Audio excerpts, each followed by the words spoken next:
Hi there. In this video I want to show you a useful little exercise for developing strength and reach in your fretting hand. What we're going to do is just play a shape and gradually move it down the neck, fret at a time. As we do that, it'll really stretch your fingers. It's deceptively hard actually when I show you what you're doing.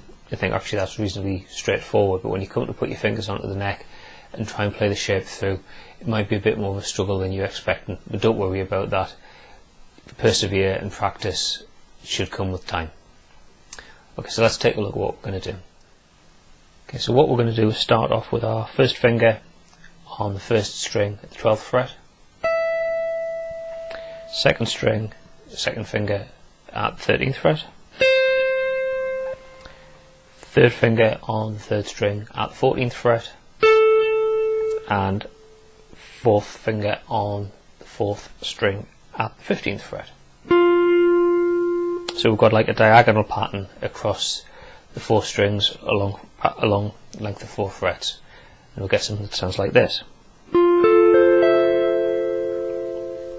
Now what we're going to do is take that first finger and move it down 1 fret, but leave the other 3 fingers where they are.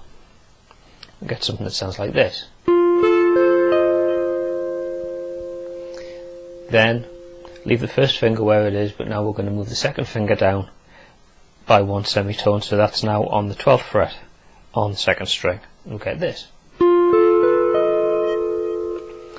And we'll move the third finger down by 1 fret, which gives us this. And lastly we'll move the fourth finger down by 1 semitone, by 1 fret. It gets back to the original shape, but 1 fret lower. Okay, and having moved through that one time, we can then take the same pattern and just move it down again 1 semitone at a time, all the way down the fingerboard. And something you'll need to keep an eye on and check for is that your fingers are coming down as straight onto the strings as possible. If they're over too much of an angle like that, then you're going to be deadening notes on the higher strings, so make sure that your fingers are coming straight down onto the strings, so each string rings out nice and cleanly. Now it's a bit of a deceptive exercise because although the pattern itself is relatively straightforward, it's not actually that easy to do if you're not used to doing big stretches. For all, we're only going to be taking 4 fingers over the space of 5 frets. Just the way the fingers are arranged on the fingerboard, it actually puts quite a lot of strain on your fingers. So take it easy. You might find that you can only get so far down the neck and then it just gets too uncomfortable or you can't do it. Don't worry about that. Just restrict your use of the exercise from the 12th fret down to where it starts to get uncomfortable. Just practice within that range, and then as you get more strength and more reach, you should be able to take the exercise further and further down the neck until you can finish off in that first fret position.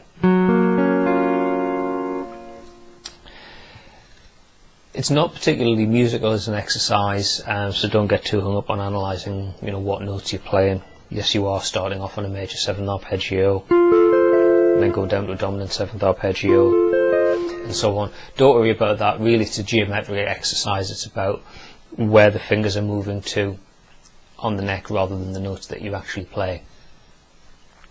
Something you can do to vary it a little bit as well, instead of just playing on the top 4 strings, how about playing it on strings 2, 3, 4 and 5, or 3, 4, 5 and 6. Vary it a little bit.